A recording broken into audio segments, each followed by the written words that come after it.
For the first time in a decade, the Blue Jays are American League East champions. Hey everyone, welcome into another edition of Long Ball. Rob Wong and Toronto Sun Blue Jays writer Rob Longley with you. And Rob, last time we talked, the Blue Jays were on a bit of a losing streak, and we weren't sure exactly how this was going to play out. But after 162 games, the Blue Jays found themselves in a spot they haven't been since 2015, winning the AL East crown. And for the first time in this era of Jays baseball, are now headed to the ALDS after getting that bye. We'll talk about the ALDS more in just a moment. But when you look back at this regular season specifically, what do you think you'll remember the most?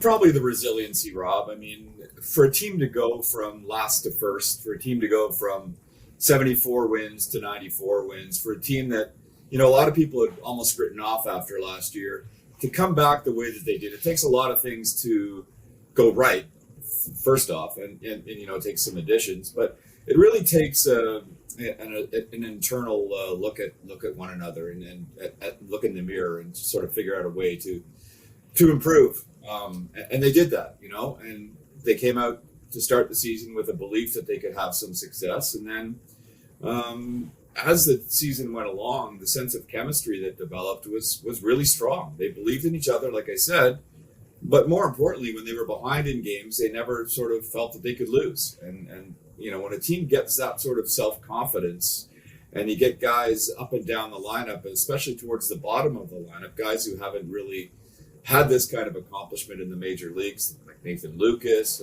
Ernie Clement to a lesser extent, Addison Barger, guys like that leading directly to wins, and so many come from behind wins in that bunch that they had.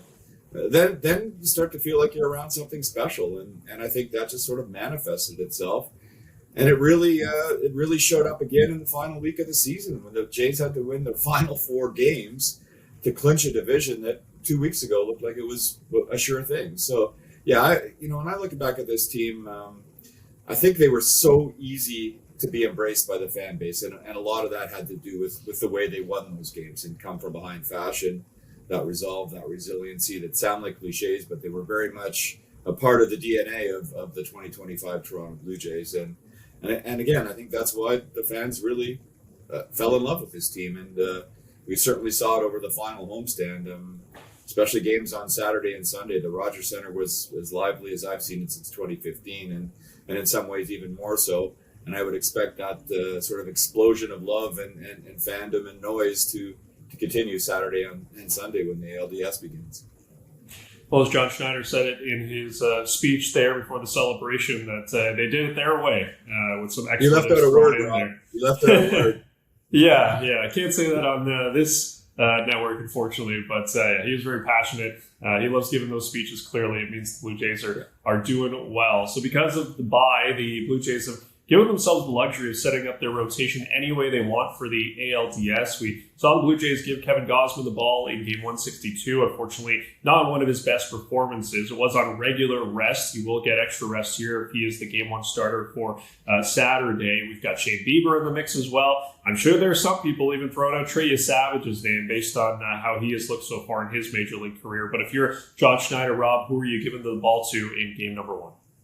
Well, I guess first off, you hope that they don't get too goofy and too brainy in their decisions and try to overthink things like they've done in the past in the postseason. And I think you really have to give it to Kevin Gausman. I mean, he's been their guy all season. He's especially been their guy for most of the past month, the last month of the season, helped them make that push across the line.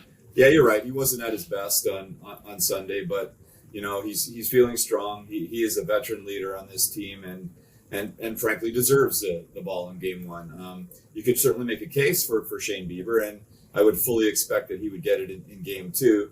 But you give it to Gausman, then you also give him the opportunity to pitch game 5. And I think that he has earned that, not just this season, but in his time as a Blue Jay, and probably gives the team their best chance to win.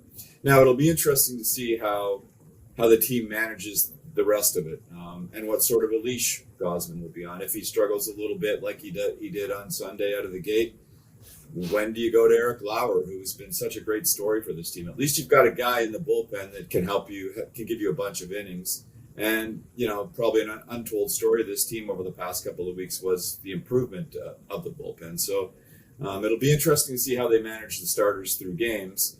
But for me, it's Gosman, then on to Beaver, and I think Trey Savage. I think he has proven that he should be the guy for Game 3.